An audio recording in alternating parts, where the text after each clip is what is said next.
Om Namo Bhagavate Vasudevaya.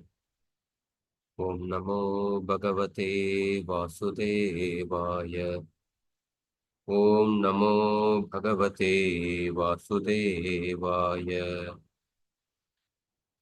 Narayanam Namaskritya Naram Chaiva Narottamam Devim Saraswatim Vyasam Tato Jayamudirayet Nashtaprayeshvapatreshu Nityam Bhagavata Sevaya Bhavatiruttamashloke Bhaktir Naistiki Krishnaya Vasudevaya Devaki Nandanaya Cha Nandagopakumaraya Govindaya Namo Namaha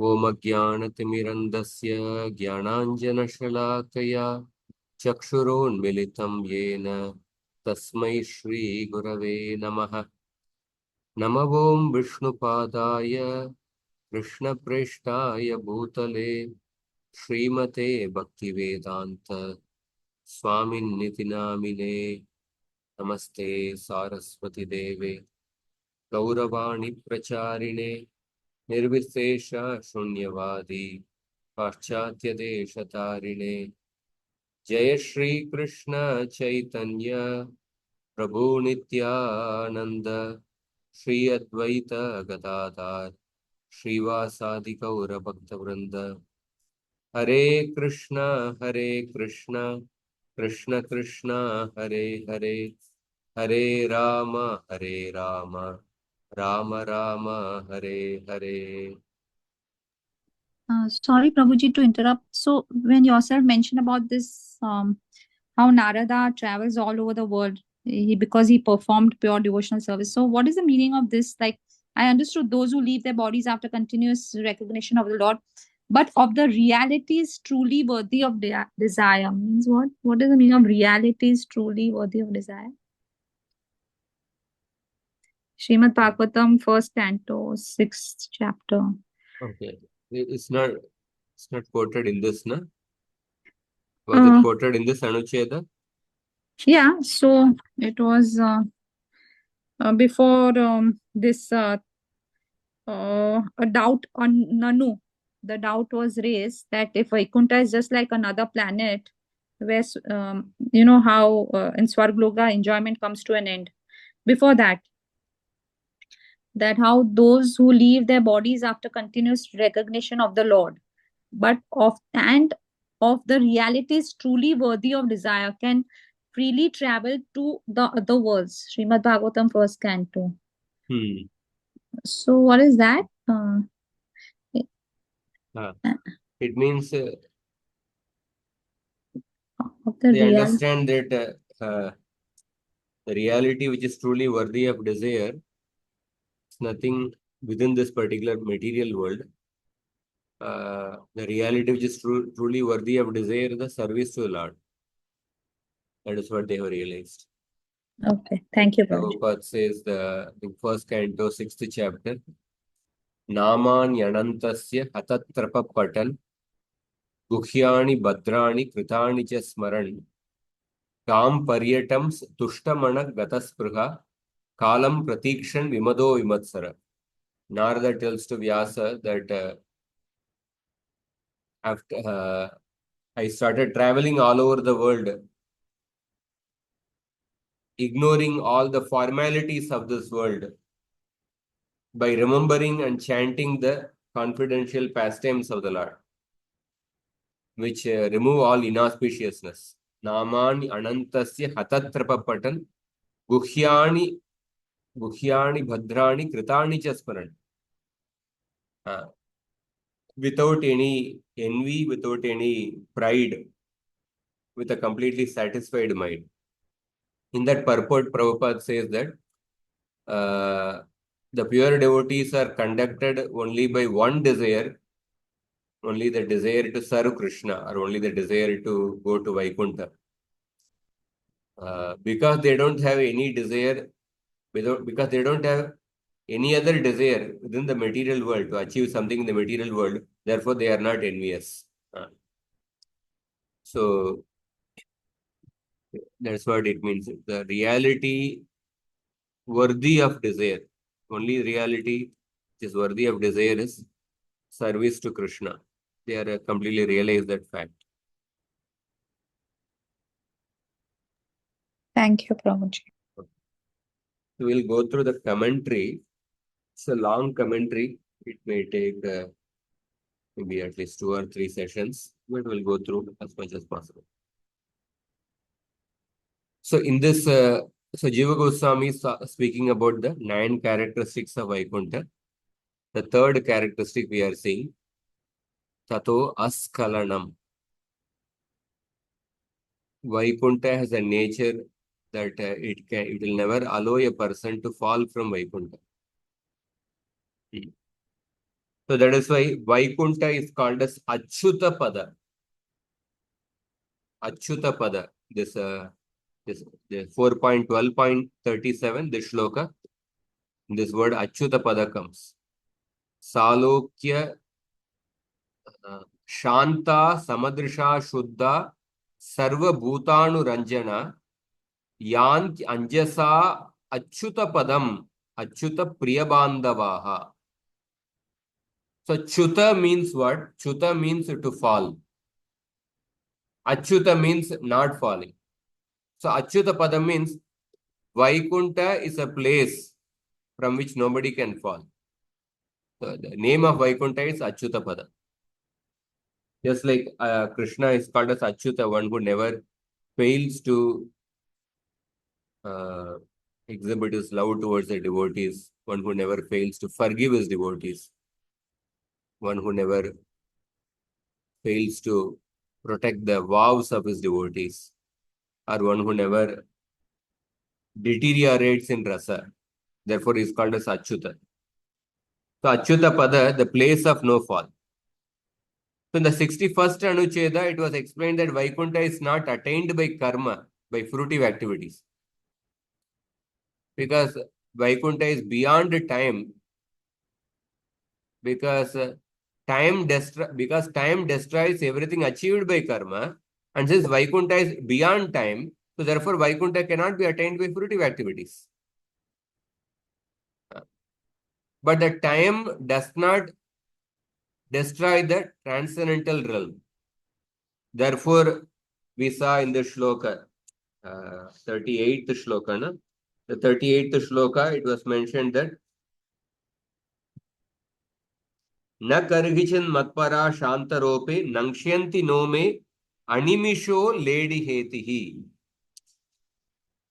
Animisho ledi hetihi means it means that it cannot be destroyed by the wheel of time devours neither the devotees in Vaikuntha nor their opulences.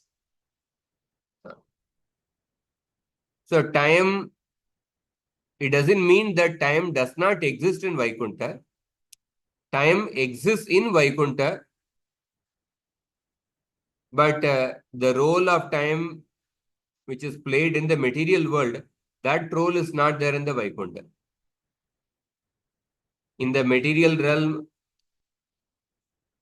because of time, there is a mutation and destruction which happens in the material world.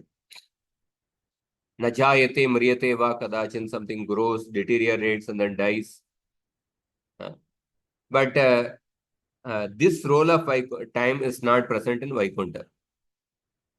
Time simply assists in the Lord's pastimes, providing unique moments for the unfolding of the Lord's pastimes. Time simply acts like it's like the background effect in a PowerPoint. It simply acts in a background so that the people can, the main subject in the PowerPoint, the main message in the PowerPoint slide can be more nicely projected. Therefore, in that way, the background images are there. The time acts in the background to enhance Krishna's Leela. We also saw earlier in the 10th Anuccheda, Jiva Goswami quoted from the second canto, 9th chapter. when Lord showed the Vaikuntha to Brahma. There it was explained that Nacha Kala Vikramaha. Time has no control over Vaikuntha. That means everything in Vaikuntha is eternal. And also we saw previously that how Krishna's birth and other actions are eternal.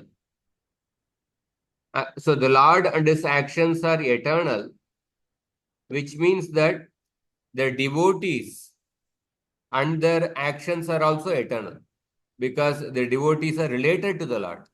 Lord's actions are related to the devotees. So Lord and his actions are eternal. We saw in the 47th anuccheda.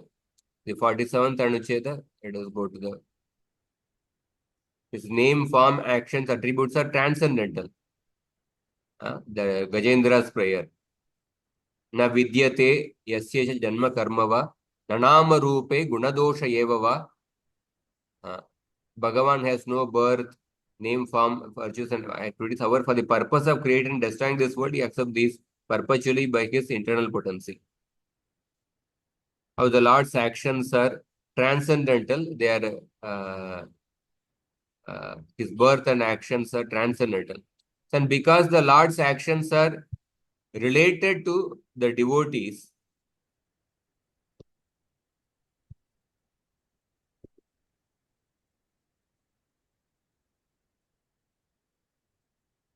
and since the Lord's actions are eternal, and the Lord's actions are related to the devotees, so therefore the devotees are also eternal. Devotees are also eternal. And suppose if we accept that a devotee falls from Vaikuntha, then we must assume that he falls eternally. That means the falling never comes to an end. The past devotee falls, today also devotee may be falling, and in the future also devotee may be falling. And suppose if it does not come to an end,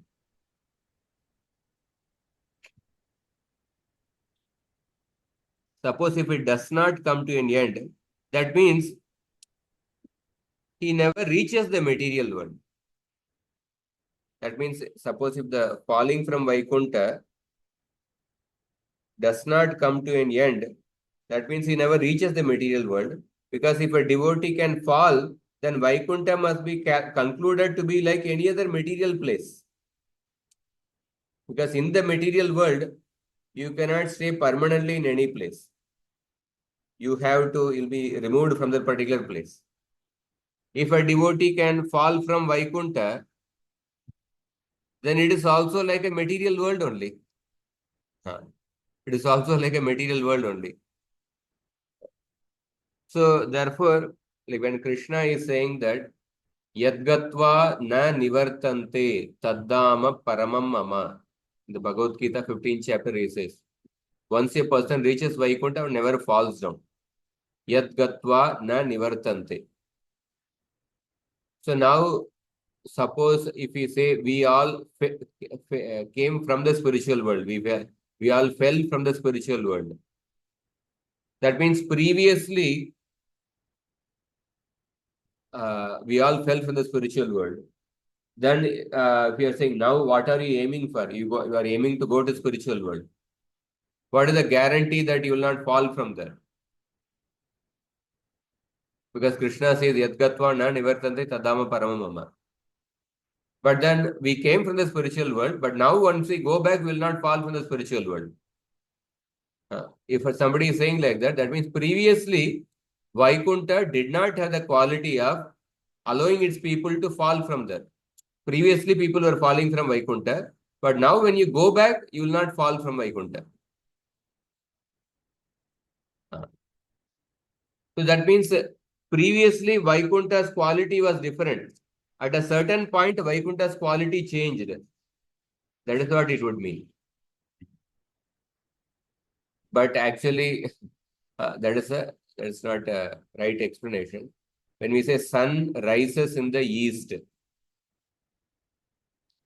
sun rises in the east, this is a universal statement. Sun rises in the, is it that previously sun used to rise in the north, or previously sun used to rise in the northwestern direction, southeastern direction? So today now sun is rising in the east. No, not like that. Sun rises in the east. This is an universal truth. Previously, since beginningless time, it used to rise in the east. Today is rising in the east, and it will continue to rise in the east. Similarly, yadgatva na nivartante. This statement is like sun rises in the east. Previously, also since Anadikala, Vaikuntha had the quality of never allowing its residents to fall down.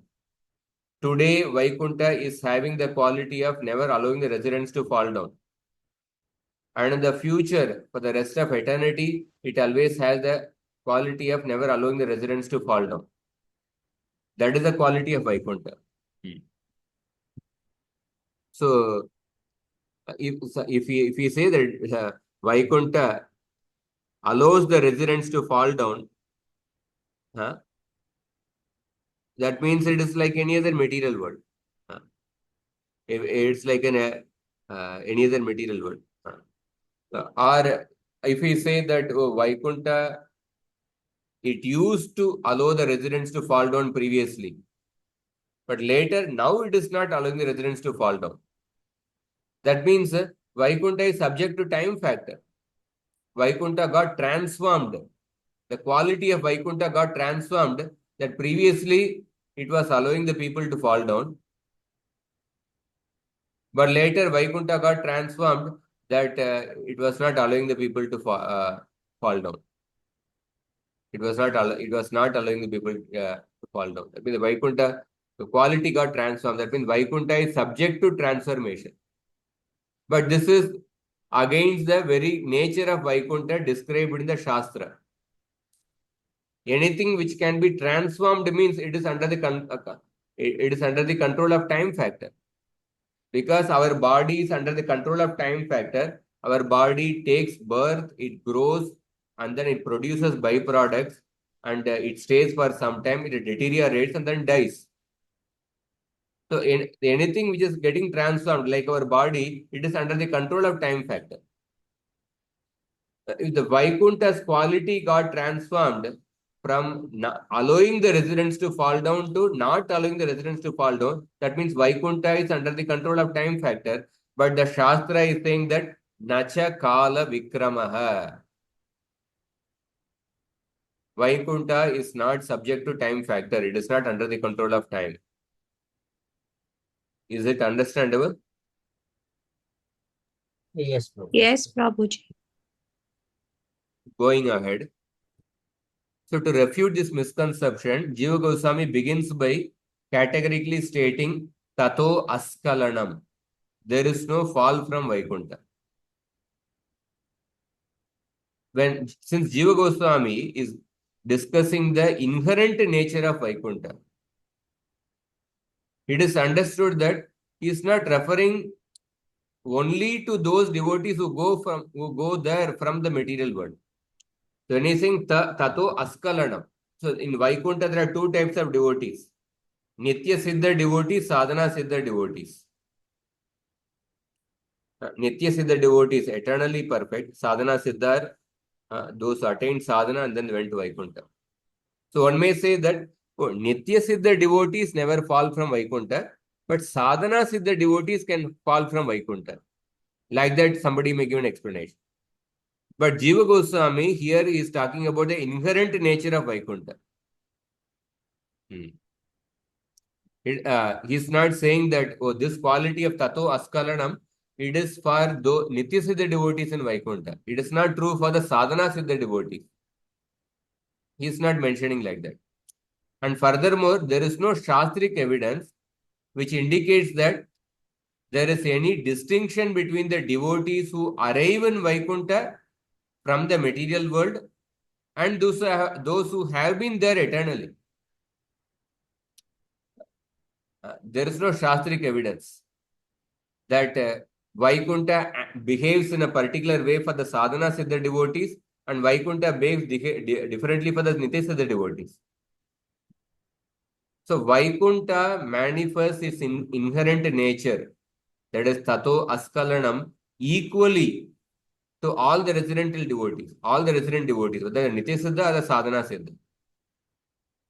It is not that Vaikuntha is a place of no anxiety for Nitya Siddha devotees, and for the Sadhana Siddha devotees, Vaikuntha is a place of Vaikuntha, is a place of anxiety, because they will have an anxiety that they may again fall down. Not like that. So therefore, Kapila Dev says that Shanta Rupe, the 37th shloka. 37th shloka, what is the word was there? Sorry, 38th shloka. The 38th shloka only.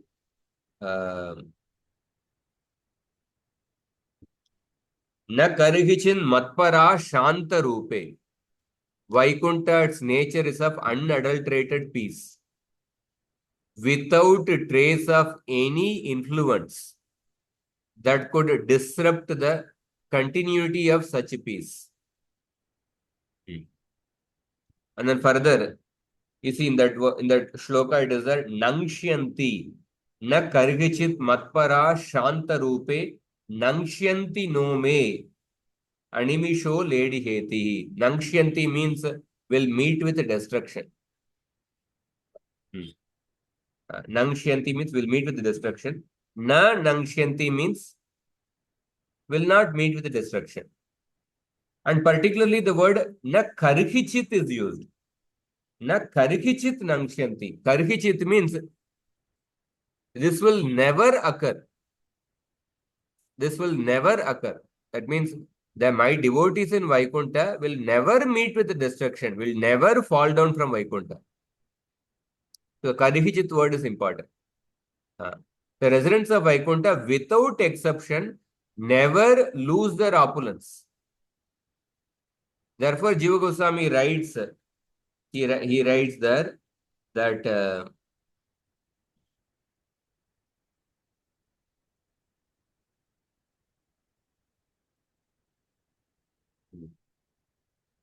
Tad vasino loka kadachidapi na nangshyanti. Kadachid, tad vasino loka, the people residing in Vaikuntha, kadachidapi, at any point in time, na nangshyanti. Bhogyahina na bhavanti. Meaning they are never bereft of their spiritual opulence in Vaikuntha. This naturally means that no residents of Vaikuntha, neither Nitya Siddha nor the Sadhana Siddha, falls to the material world. So Kapila Dev submits two reasons for this. The first reason is that time has no influence. Time has no influence in Vaikuntha. Animisho no animisho ledi heti. Because the time has no influence, one will never fall from Vaikuntha. The second most important reason is that Yesham akam priya atma sutascha saka guru suhrudo daivam. The second and more important reason is that all the residents of Vaikuntha have the sthayi bhava. They have an eternal relationship with Bhagavan. That eternal relationship is mentioned in the second shloka. Yesham aham priya atma sutascha saka guru suhrudo daivam. So these devotees in Vaikuntha, they have developed the sthayi bhava. And this relationship is not a material. And therefore it is never covered. In this world, any relationship on a bodily platform that gets covered over a period of time. Because it's not a spiritual relationship, material relationship. But in the spiritual world, the devotees have their sthayi bhava with Krishna that never gets, that's not material. Therefore, it is never lost or it is never covered. And beyond that, Jiva Goswami says that the Lord has so much love for his devotees that he gives them all the opulence even though they do not desire it. Even though they do not desire it. That is what mentioned in the 37th shloka. Ato vibhutim Mama Mayaya Chitam Aishwaryam Ashtangam Anupravrittam. Although they don't desire, the Lord gives those opulences.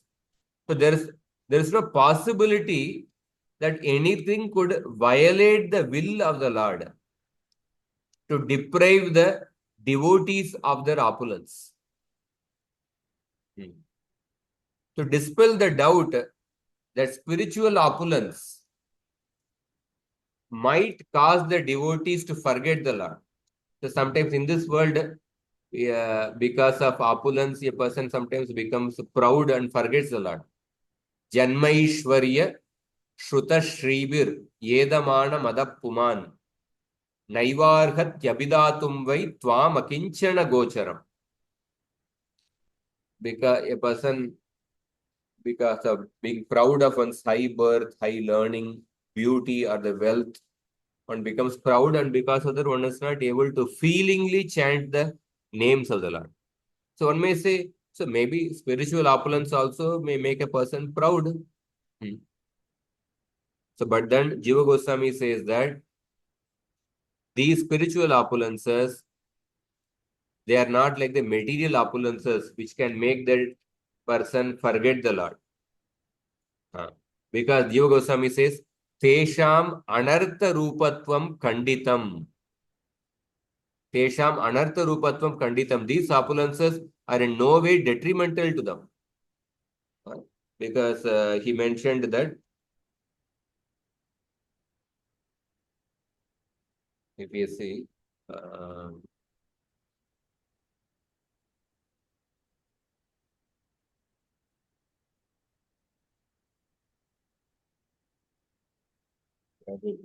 anartha rupatvam kanditam.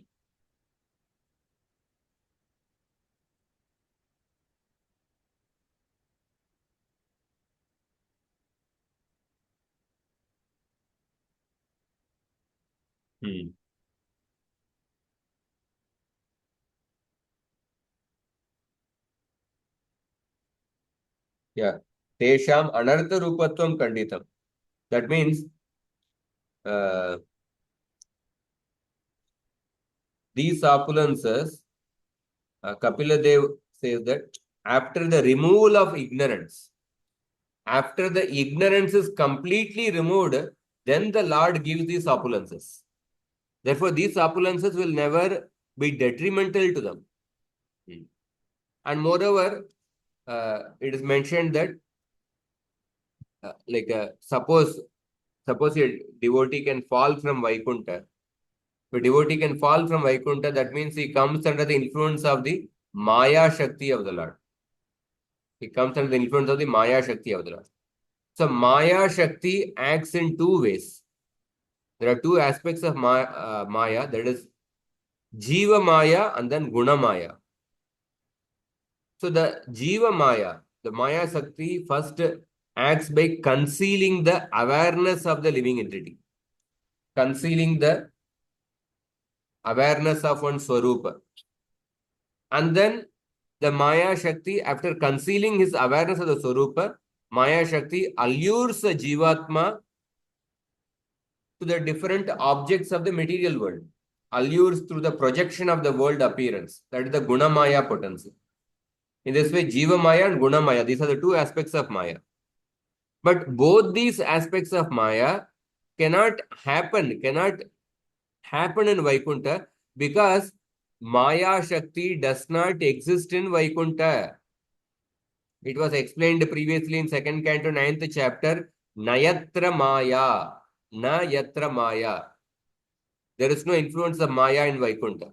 So neither Jiva Maya nor Guna Maya can act in Vaikuntha. And devotees are not hindered by ignorance in Vaikuntha. They are not hindered by ignorance in Vaikuntha because Maya does not act. A person, Lord gives all these opulences to a person only after the ignorance is completely removed. And their opulence given by the Lord is given by the Lord out of his mercy. Maya also means mercy. Mayaya Chita means by the mercy of the Lord they obtain the opulence. And so in this shloka, na nangshyanti shows that transcendental opulences can never be destroyed. So the Lord is eternal, and as such, relationships established with him are also eternal. So it is clearly confirmed herein that relationships with the Lord cannot be destroyed. So therefore, the opulences stemming from those relationships can also never be destroyed. The opulences stemming from those eternal relationships can also never be destroyed. So suppose, in order to clarify the topic further, suppose somebody still has a doubt that one can fall from Vaikuntha. So let us assume that a devotee could somehow or other fall from Vaikuntha. So then the question is that how could a person fall from Vaikuntha? How could such a thing occur? So one may say that transcendental events have no cause. Transcendental events are causeless. And because they are causeless, there is no reason for the transcendental events.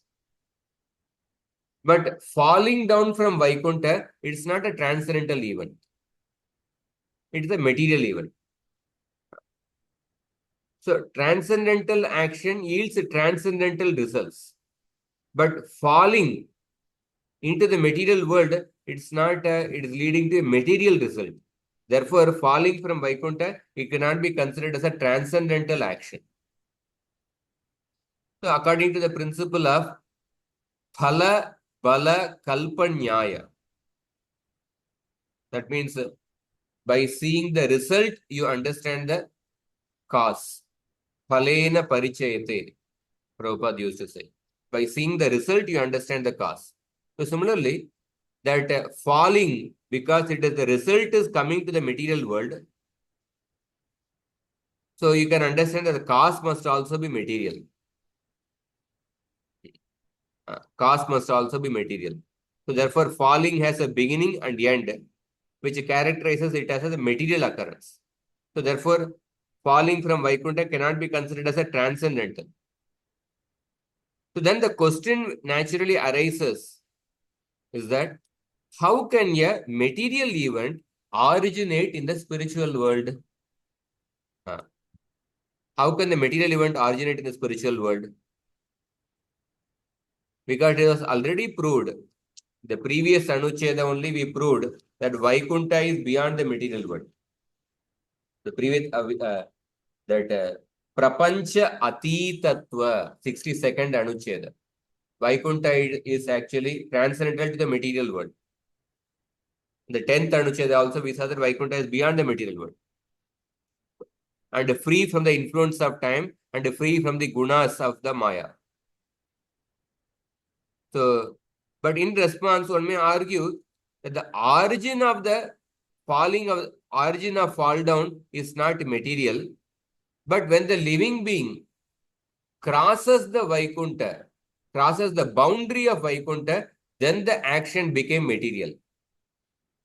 Like that, suppose a person gives an argument. This is also an absurd argument because transcendental entities, they don't get converted from spiritual to material. So origin of fall down is spiritual, but when the living entity crosses the boundary of Vaikuntha, it becomes material. This is an absurd argument because Vaikuntha is unlimited. It has no bounds only. There is no boundary to Vaikuntha. So you can't say when the person crosses the boundary of Vaikuntha, the action becomes material. The fact is that Vaikuntha has no boundary only. Vaikuntha is unlimited. It is stated in the Bhagavatam 10.28.15. Satyam Jnanam Anantam Yad Brahma Jyoti Sanatanam Yaddi Pashyanti Munayo Gunapaye Samahitaha. Gunapaye Samahitaha. This abode of truth, Satyam, Jnanam, abode of consciousness, Satyam, Jnanam, Anantam, unlimited. Anantam word is used. Indestructible spiritual effulgence that the silent sages witness in their trance of spiritual absorption after the material qualities have been effaced. So Vaikuntha is Ananta, it has no boundary. So Vaikuntha is all pervading, just like the Bhagavan, who exists everywhere and never leaves his abode. That means his abode also exists everywhere. The material world cannot contain the extent of his being. Therefore, the Shruti asks, where is the Lord situated? And the Shruti answers by saying that in his own glory. That meaning in his own abode. Then again, a person may raise an objection. But if Vaikuntha is unlimited, how is it that we do not see it or exist in it? Vaikuntha is unlimited. If it is Vaikuntha is unlimited, then we should be able to see Vaikuntha or we should be present in Vaikuntha. The fact we are in the material world, that means that shows that Vaikuntha is not unlimited. There are somewhere Vaikuntha had ended. And why is it said that when a devotee is liberated, he leaves the material world and enters into the spiritual world? When we say the devotee is entering into the spiritual world, that means there is an entry point, some entry gate must be there. That means there is a boundary to Vaikuntha. Then how can you say Vaikuntha is unlimited? This is the objection. The answer is that we do not experience Vaikuntha because our consciousness is absorbed in matter and we are identifying with matter. When the person's consciousness, Mahaprabhu said that Mora Mana Vaikuntha. When a person's consciousness is absorbed in Krishna, he perceives this world itself as a Vaikuntha. Vishwam Purna Sukayate. Vidhi Mahendradischa Kitayate. Vishwam Purna Sukayate. He considers this world becomes a happy place for him. That means this world becomes a Vaikuntha because when his consciousness is absorbed in Vaikuntha. Mahaprabhu, whenever he would see any water body, he would think that it is an Yamuna and then he would jump into that. When he would see any mountain, he would think it is a Govardhan. Because his consciousness was absorbed in Vrindavan, he was seeing everything as Govardhan, everything as a Yamuna. So going to Vaikuntha actually means becoming of the nature of Vaikuntha, Sachitananda. Or in other words, to exist exclusively for Krishna, exclusively in and for Krishna. To be fully conscious of him in every arising moment. To radiate his own potency of bliss in order to expand his personal bliss. A television has many channels. So you see, all the frequencies of the channels are pervading everywhere. All the frequencies of the channels are pervading everywhere. But still, we are at present we are seeing only one channel because we have not tuned into the other channel. So television has many channels, yet while tuned to a particular channel, we cannot see programs shown on other channels. So transmission waves of numerous channels are broadcast into the atmosphere and are received by the television. But then we choose which one to view and it appears on the screen. Similarly, there are basically two channels in existence. One is the Vaikuntha channel and another is the Maya channel. When a person is absorbed in matter and identifying with matter, he is actually switched on the Maya channel. But when a person is absorbed in Krishna, then he is already in Vaikuntha. So therefore, he is already in Vaikuntha. He is in Vaikuntha consciousness. So a person views one or other according to his particular state of consciousness. So everything exists in the Lord and the Lord exists everywhere. Everything exists in the Lord and Lord exists everywhere. What is the shloka? The Bhagavad Gita. Yomam pashyati sarvatra sarvam cha mai pashyati tasyaham na pranashyami sachamena pranashyati. Everything exists in the Lord and the Lord exists everywhere. Bhagavan is always situated in his own abode. And so his abode exists everywhere. In all time, all place. So falling down is possible only if a devotee falls under the influence of material consciousness. And this is not possible in Vaikuntha because there is no influence of Maya in Vaikuntha. Because matter does not exist there. And suppose if we accept that the Jiva falls from Vaikuntha, so we must admit that it is a material event from beginning to end. Because it's a material event from beginning to end. The origin is also material and its end is also material. But although a material event cannot occur in Vaikuntha, let us assume for the sake of argument that somehow it can happen. Somehow a person falls from Vaikuntha. So falling from Vaikuntha, falling can have either a material cause or a spiritual cause. So these are the 6 conditions. Below are 6 conditions often thought to precede a fall down, followed by discussion of the conditions in greater detail. So far, any doubts? This thing?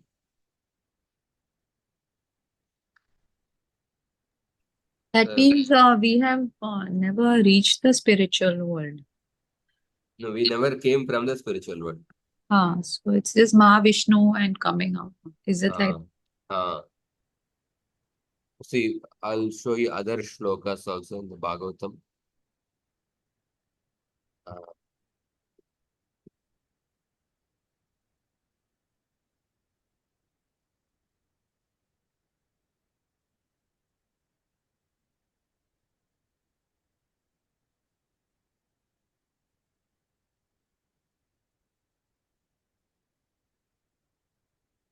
So if you see, the Bhagavatam very clearly says many places, Yadgatvana nivartante tatama paramamama, first pramana.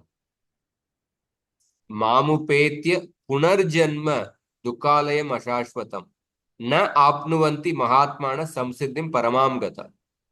After attaining me, one never returns to this temporary world. Abrahma bhuvana punar avartinorjuna mam upetya tu kaunteya punarjanma na vidyate. From Brahma Loka to the lowest planet, one keeps transmigrating, no place is eternal. But once a person attains me, one never returns. Then Achyuta Padam, we already saw this shloka. And then this shloka, there is no influence of time. And also we see how it is mentioned that the ignorance is anadi. The ignorance of the living entity is anadi. There are so many quotations for that. 10.77.32.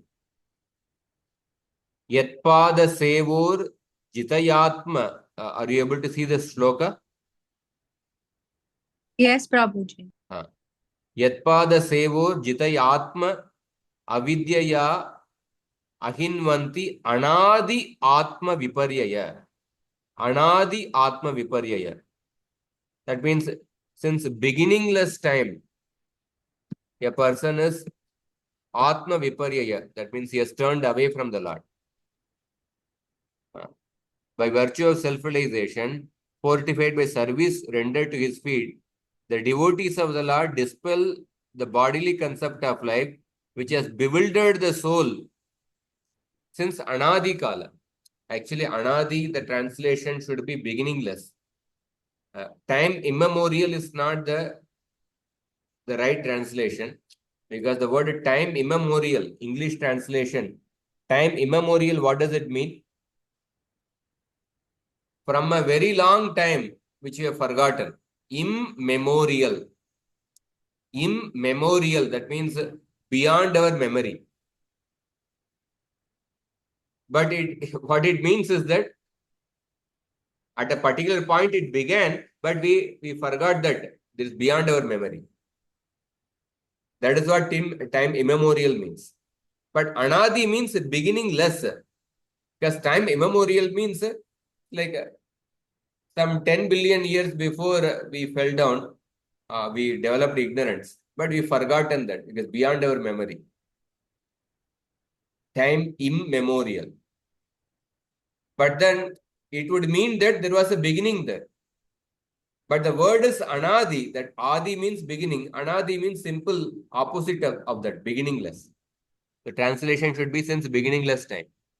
Thus they attain, therefore the original Sanskrit, it is important to keep the original Sanskrit, anadi atma viparyaya. Anadi atma viparyaya. And is the other shloka. Fourth canto, 29th chapter. Naham mameti bhavoyam purushe vyavadiyate yavat buddhimanokshartha gunavyuho anadiman. Anadiman. The subtle body consisting of the mind, intelligence, ego, it is there with the jiva since anadi kala. Anadiman, since the beginningless time. And then 11.11.4. Ekasyaiva mamamshasya jivasyaiva mahamate bando asya avidyaya anadi. Avidyaya anadi. Vidyaya cha tatetaraha.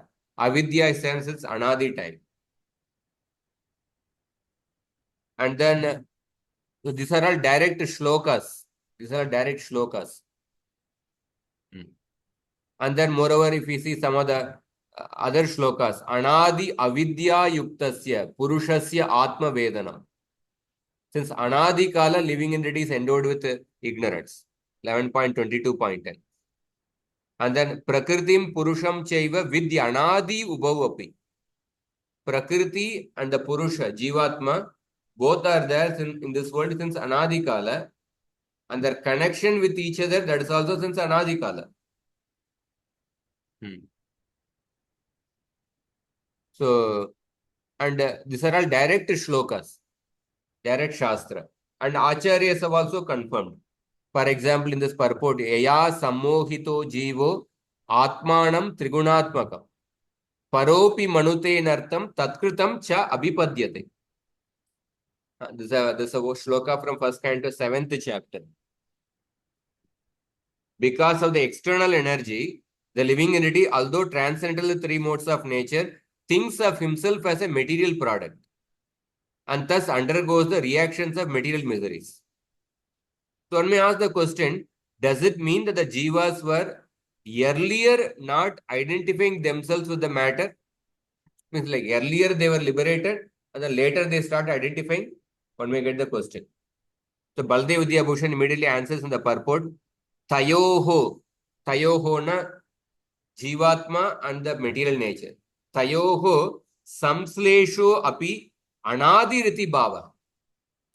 The connection between the jivatma and the material nature is since anadikala, since beginningless time. And also, Baldev Vidyabhushan also quotes in another purport, 6.5.11. Anadir adi shunyam nijasya jivatmano bandhanam yatastat tasya nirvanam antam jnanena nasham iti artha. The bondage of jiva is having no beginning. Nirvana is the removal of this by knowledge. So you see, consistently in the word anadi is coming.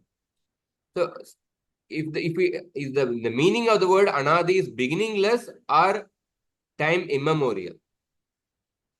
So beginningless is the literal meaning of the word anadi. Is the primary meaning of the word anadi. Time immemorial is a secondary meaning of the word anadi. Time immemorial means since a very long time, but you have forgotten that. But anadi, literally, it means that without beginning. So generally, in a shastra, we have to first take the primary meaning. Only when the primary meaning, literal meaning, does not make sense, then we have to resort to the secondary meaning. Just like Gangayam Gosha. Gangayam Goshapalli. Goshapalli is the name of the village. Yeah, village on the Ganges. So here the primary meaning does not make sense because village cannot be on the Ganges. Therefore, we resort to the secondary meaning, village on the bank of the Ganges. So here, you see, similarly, that if we take the meaning of the word anadi as time immemorial, then you are resorting to the lakshana vritti, the secondary meaning. But when you take the secondary meaning, lakshana vritti, it will result in many problems. It will result in many problems. One of the problem is that uh, if we take the what are the problems it will come if we take the lakshana vritti. If we take the lakshana vritti, it will lead to the problem that that means the jiva fell from the spiritual world. It will lead to many philosophical issues. If the conditioning of the jiva by avidya occurred at a certain point in time, that means it must be an effect of a cause.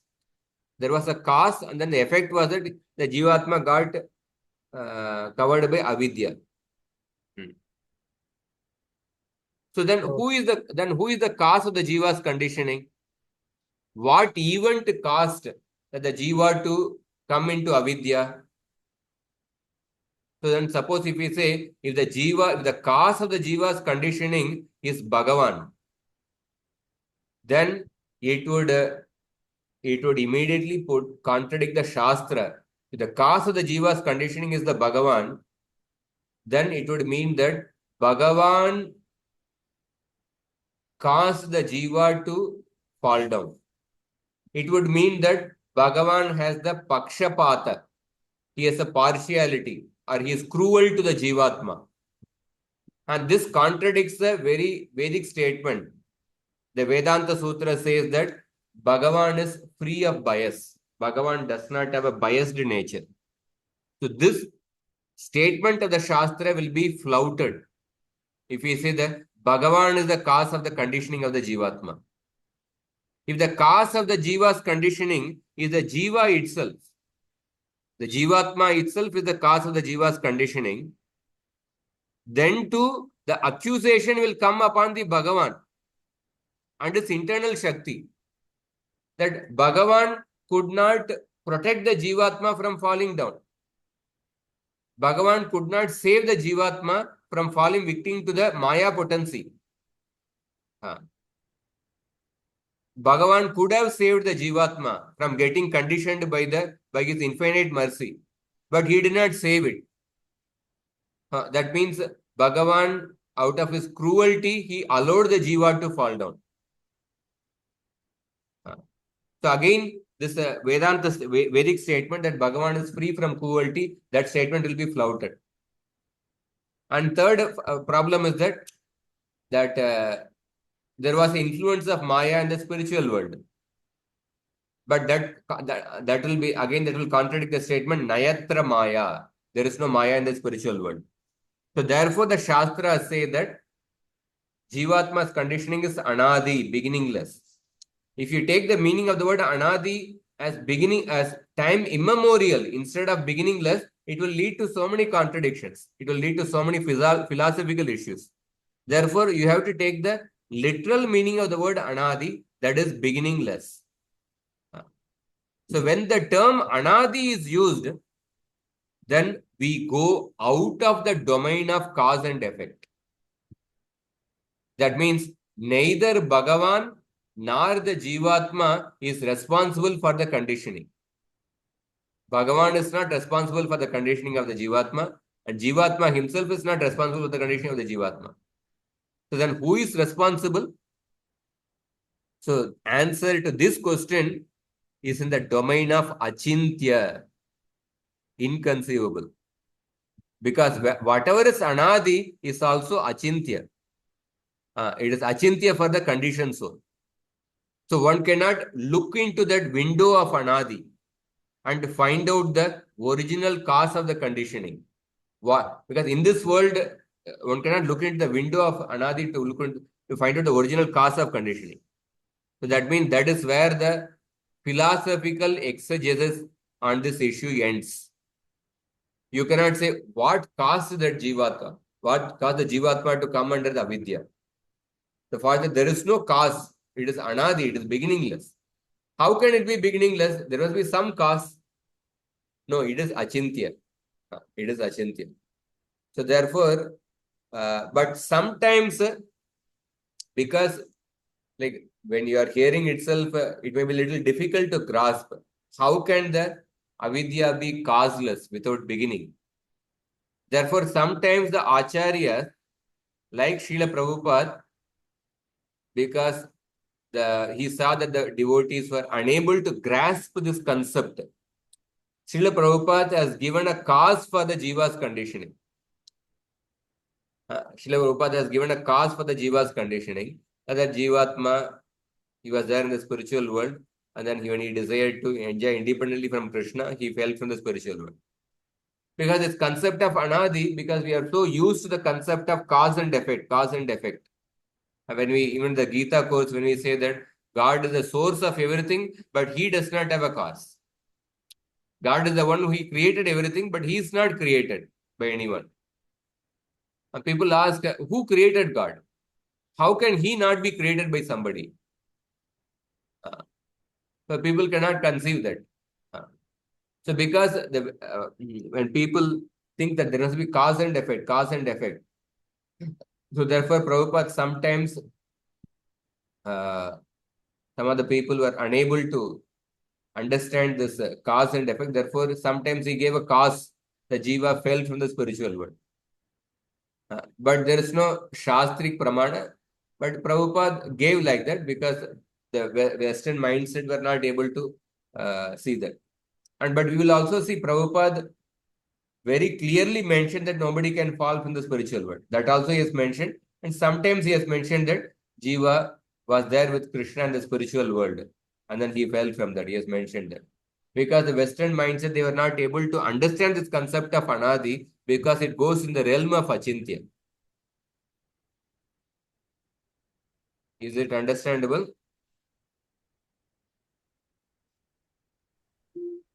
Yes, Prabhuji, will go through it again later. Okay. So maybe I think it's what explanation? Probably I came little late, but what explanation is given about Jay Vijay falling down? Jai Vijay falling down. Okay. It's a very nice question. There is the next point. You can read the purport. With this, we will end. So about the Jai Vijay falling down, sometimes people say that just like Jai Vijay fell down from the spiritual world, all the Jivatmas have fallen from the spiritual world. Sometimes people say. But then what Srila Prabhupada says, the Acharyas say, you can read this purport. Can you see this?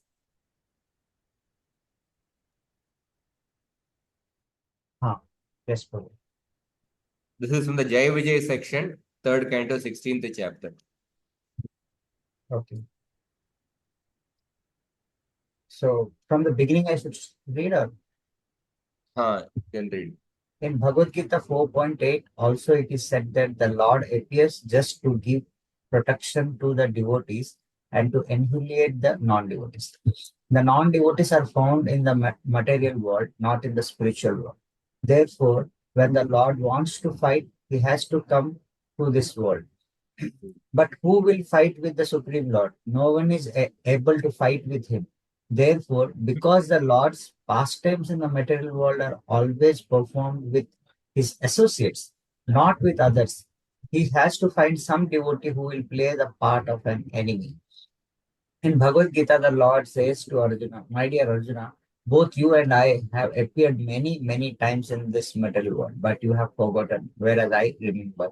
Thus, Jay and Vijay, were selected by the Lord to fight with him in the material world, and that was the reason for a reason the sages came to see him, and accidentally the doorkeepers were cursed. It was the Lord's desire to send them to the material world, not perpetually, but for some time. Therefore, just as on a theatrical stage, sometimes someone takes the part of enemy to the proprietor of the stage. Uh, uh, just although the play is for a short time and there is no permanent enmity between the servant and the proprietor, so the Surajanas, devotees, were cursed by the sages to go to the Asurajana or atheistic families. That a devotee should come into an atheistic family is surprising, but it is simply a show. After finishing their mock fighting, both the devotee and the Lord are again associated in the spiritual planets. That is very explicitly explained here. The conclusion is that no one falls from the spiritual world or Vaikuntha planet, for it is the eternal See, abode. this is the important point. The Yeah. conclusion is that no one No one falls from the falls. spiritual world, for it is an eternal abode. Prabhupada is not saying that just like Jay and Vijay fall from the spiritual world, everyone falls. Conclusion is that nobody falls in the spiritual world, for it's an eternal abode. This is there in 26th verse purport. 27th verse purport. I'll just hire 27th verse purport. I'll read the highlighted portion. Lord Krishna says that once one goes to Vaikuntha, he never returns. The inhabitants of Vaikuntha never return to the material world, but the incident of Jay and Vijay was a different case. It's an exception because the Lord wanted to enjoy Virya Rasa. They were sent for a particular time. They came to the material world for some time and then they returned to Vaikuntha. And then again, 29th verse purport. All these incidents, therefore, were designed by the Lord himself for the sake of his pastimes in the material world. Thus, he plainly says that it was done with his approval. Otherwise, it would have been impossible for the inhabitants of Vaikuntha to come back to the material world simply because of a Brahminical curse. It would have been impossible for the inhabitants of Vaikuntha to come back to the material world simply because of a Brahminical curse. A devotee, once accepted by the Lord, can never fall down. That is the conclusion of this incident. See, these purports, when we distribute books, we distribute Prabhupada's books. When we read these purports, this is a very clear, this one, nobody can fall from the spiritual world. These are there in the Prabhupada's purports. Sometimes Prabhupada might have spoken something in a particular conversation, because that's why I mentioned that when somebody is not able to understand this concept of anadi avidya, how can the avidya be anadi? There must be some cause of that. So sometimes in a certain conversation, Prabhupada spoke that, oh, we came from the spiritual world. But then we don't publish the conversation and then distribute every year during the marathon. What we distribute is the Prabhupada's books, which is written in the purport. And this is what there in the purports. And the conversation, what Prabhupada has mentioned, that is a tatkalika statement. There are two types of statement, tatkalika and sarvakalika. So Acharya, sometimes certain statements when he makes, they are tatkalika, means they are applicable for that particular context, for that particular person. Sarvakalika means those statements which are applicable for all time, places and circumstances. So how do we know which is the tatkalika statement, which is the sarvakalika statement? When a particular statement is substantiated by the shastric statement, then it is a sarvakalika statement. But when a particular statement is not substantiated with the shastric statement, it is a tatkalika statement, applicable for a particular time only. So we will read about this also in the next class. Just curious about the GBC's decision, Prabhuji. They were about to revise this and give a proper concrete, decision on this. Something like that. Did they resolve something? Because uh, that's The GBC what? BBC. I heard that they said that nobody should preach this until we resolve. This that Jiva has not fallen down or some Jiva can fall. What is that? Nothing, not a leaf can fall from Vaikuntha. That you should not preach something like that. But did they resolve that problem, GVC? I mean that. Did they resolve? I would not. So far, they have not resolved. Okay, okay. So we cannot speak this openly, basically. Yeah, it is a in the sense. If you ask most of the devotees, learned devotees personally, Yeah. they don't agree to the GBC view. Yeah. It is Banu Maharaj, Bhakti Vigyan Maharaj, Shivaram Maharaj, many learned devotees, because nobody can accept this view because it has no shastric basis actually. The acharyas also sometimes speak according to the time, place, and circumstance. So some statements are time, place, and circumstance oriented. But when you make that Tatkalika statement as a Sarvakalika statement, then one may make a mistake. So therefore, when we talk about suppose if we say that okay, Jiva has fallen from the spiritual world, then you are asking them, how do you say that? So Prabhupada has said. So I will show you Prabhupada's quotation. Prabhupada's quotation. See, if you read this 4.28.54. The original home of the living entity and the spiritual Supreme Lord, the spiritual world. In the spiritual world, both the Lord and the living entities live together very peacefully. Since the living entity remains engaged in the service of the Lord, they both share a blissful life. However, when the living entity wants to enjoy himself, he falls down into the material world. Even while he is in that position, the Lord remains with him as a super soul, his intimate friend. Because of his forgetfulness, the living entity does not know the spiritual world. Supreme Lord is accompanying him as the super soul.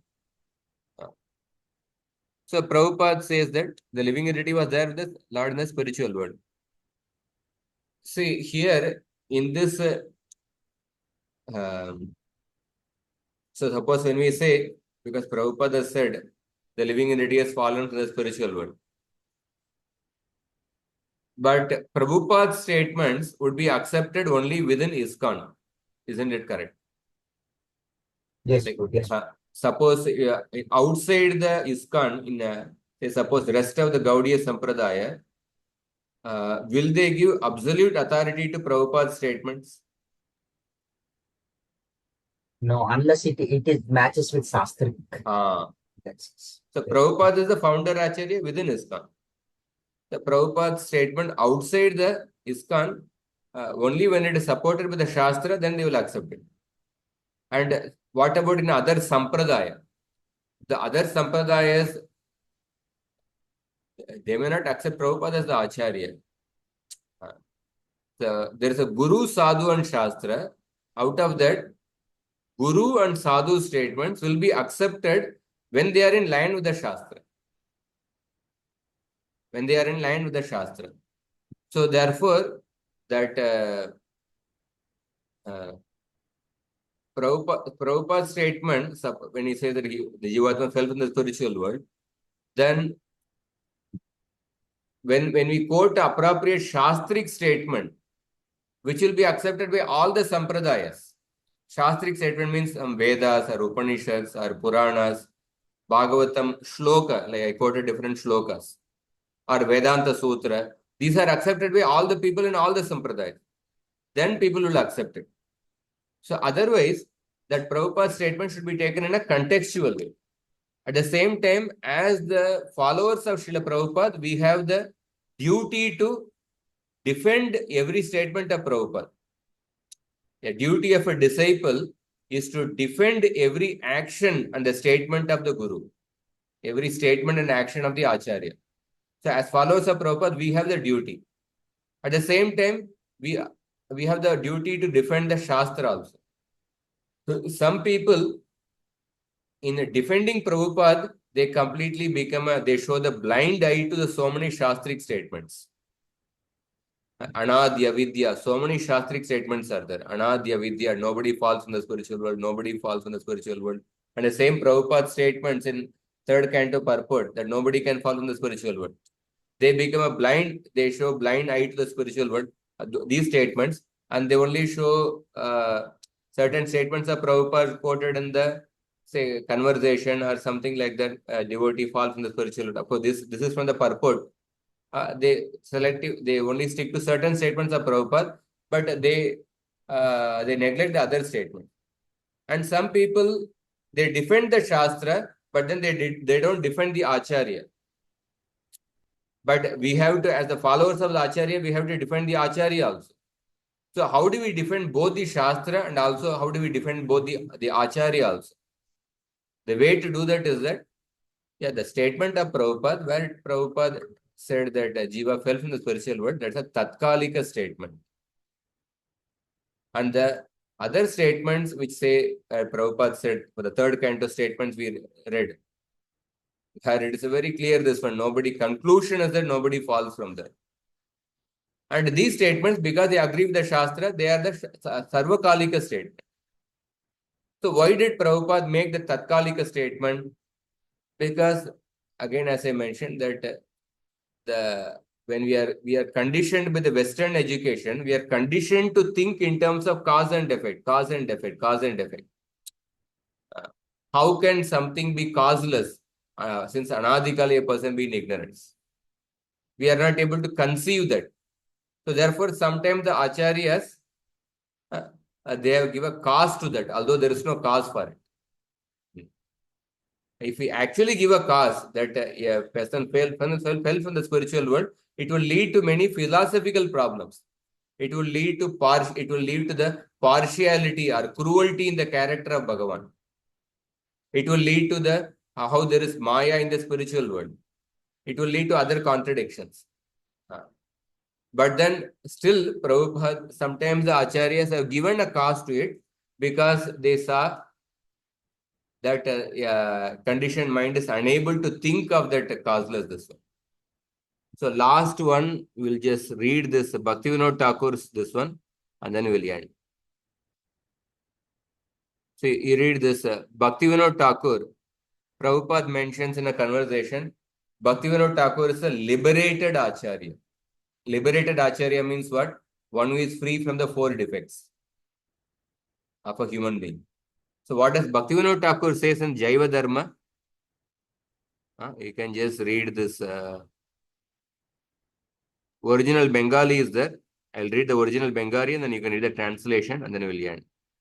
Krishnera Nityadasa Jiva Sviya Swarupa Buliya Giya Maya Baddha Hayachena Ekata Sakala Vaishnava Yei Buliya Takena Kintu Sakala Yei Janena Jiva Nitya Vastu Haya Dui Prakara Nitya Baddha U Nitya Mukta Yei Vishaye Manava Buddhi Pramadera Vashibhuta Buliya Yei Rupa Ukti Hoya Kintu Dhira Vyakti Chit Samadhi Dwara Aprakrita Satyera Anubhava Karena.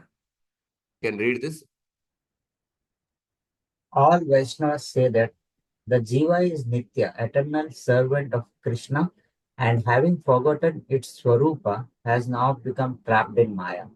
All Vaishnavas say Jivatma is eternal servant of Krishna. Okay. Further. However, all of them know that the Jivas are eternal entities of 2 categories. 1, Nitya Baddha, the eternally conditioned, and 2, Nitya Mukta, the eternally liberated. The entire subject is explained in this manner of the Jiva forgetting its Swarupa and becoming bound. Only because human intellect being conditioned by inattentiveness is unable to comprehend the actual subject matter. However, a dhira, sober person, though chit samadhi, Through Chit Samadhi. through chit samadhi, is able to experience the transcendental truth. That's it's another translation from Gaudi Vedanta publication. So Bhaktivinoda Thakur says that there are only two categories of Jivatmas, Nitya Baddha and Nitya Siddha, Nitya Mukta. So there is no third category called as Mukta Baddha. Mukta Baddha means what? One was earlier liberated and then now he has become conditioned. Nitya Baddha means those who are Baddha since Anadi Kala, and then when they take to Krishna consciousness, they go to the spiritual world. They become liberated, never to return again. Nitya Muktas are those who are eternally liberated. But there is no third category called as Mukta Baddha. Mukta Baddha means those who are earlier liberated in the spiritual world and now they have come to the material world. But sometimes Bhaktivinoda Thakur says that the entire subject matter is explained in this manner. In this manner means Jiva forgetting its Swarupa and becoming bound, or Jiva falling from the spiritual world, only because human intellect, because of pramada, inattentiveness, is unable to comprehend the actual subject matter. But however, a Dhira person, through Chit Shamadhi, is able to experience the transcendental truth. What is the transcendental truth? Since Anadi Kala, we are in bondage. You got this point? Yes. What is that inattentiveness, bro? Inattentiveness. Pramada. Okay. Through inattentiveness, he is unable to comprehend the actual subject matter. Okay. Ignorance, no, generally. Yeah, the word is pramada is used. Pramada means inattentiveness. Okay. I got it, bro. Thank you, bro, for clarification. It's only thing maybe next time when we discuss, you can tell us, how we present within ISKCON, how we present while speaking, because, there are so many complications. So next time maybe you We'll can discuss. explain. We'll discuss. Yeah. Thank you. Vanamali Pro, you have any question? Thank you, sir. So, my question is, how the Durvasa Muni also went to Vaikuntha in Amrish Maharaj first time. So, how he came back or not?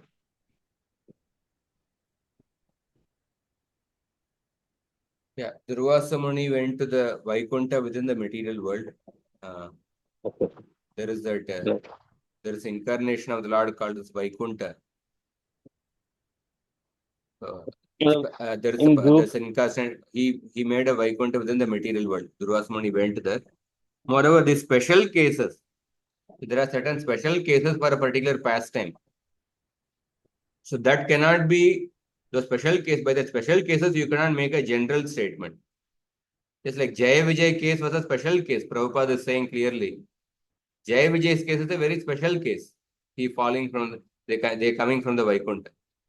But that special case, with that you cannot make a general statement. Jivatma, all Jivas came from the Vaikuntha.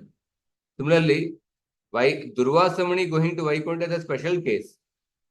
And moreover, this Vaikuntha is like a embassy within the material world. Vaikuntha embassy within the material world. There's one of the Manvantara avatar called as Vikunta, Lord Vikunta. Lord, I think Vaikuntha. He made an abode. He went to that abode. And that is one way of understanding. Another is that it is a special case. So that cannot be made into an eternal, general principle. Okay. Okay. And another question in Bhakti Shastri. So it is like that is an abode of Vaikuntha within the material world, just like Vrindavan. Vrindavan, yes. Now Vrindavan or Mayapur, it's also Vaikuntha only, Golok Vrindavan only. But many rowdies may also enter there actually. Or sometimes demons may also enter there. Those who don't have the devotional consciousness may also enter there. But this is the Vaikuntha within the material world. Hare Krishna. Yes, so sir. I have another one question. In Bhakti Shastri, they told me that that Anukulya Sankalpa, that in that slok, that Jai Vijay's sankalp is not Anukul, and Bhishma Pitama's sankalp is Anukul. So how to understand? Yeah, Jaya Vijay, they saw that the Lord had a desire to enjoy Virya Rasa, and therefore, and they felt that the best way to give pleasure to the Lord in Virya Rasa is that we ourselves, when we become demons, then the Lord can enjoy Virya Rasa to the best capacity. Therefore, for the pleasure of the Lord, they could have fought with the Lord in Vaikuntha itself. But then they felt that if the Lord if the Lord has to enjoy the Virya Rasa perfectly, then when he fights with real demons, then only he can enjoy Virya Rasa properly. So therefore, they decided to come as a demons in order to give pleasure to the Lord in Virya Rasa. Yeah, definitely that from one point of view, definitely we cannot have a pratikula bhavana to serve the Lord. We should have anukula bhavana. Bhakti is performed in a favorable mode.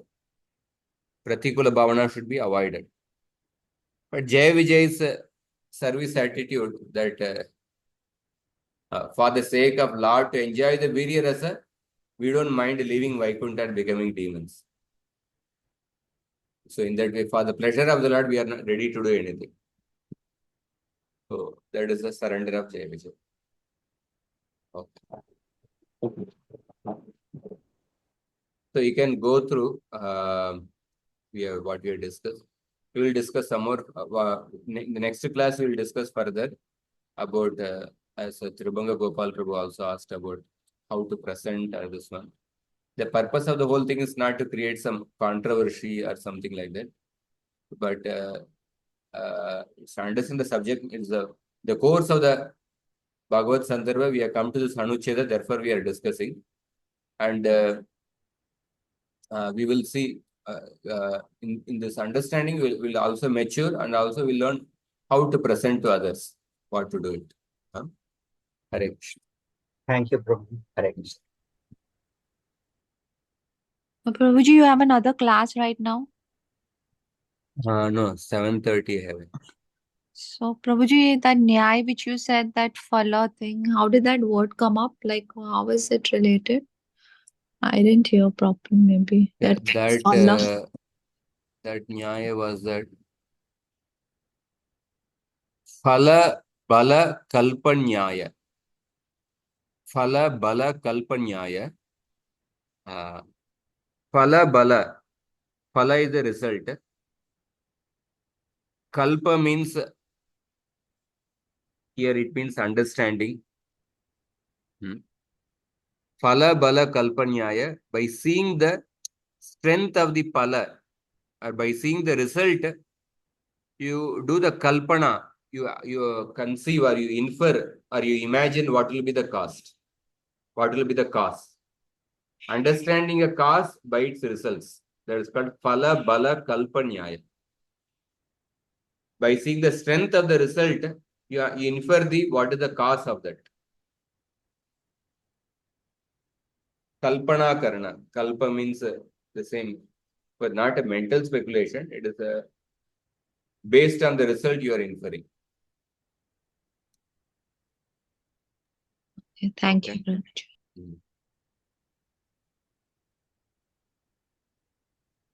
Okay. Hare Krishna. We'll end here. Rantara Srimad Bhagavatam ki jai. Srila Prabhupada ki jai. Gaura Bhakta Vrinda ki jai.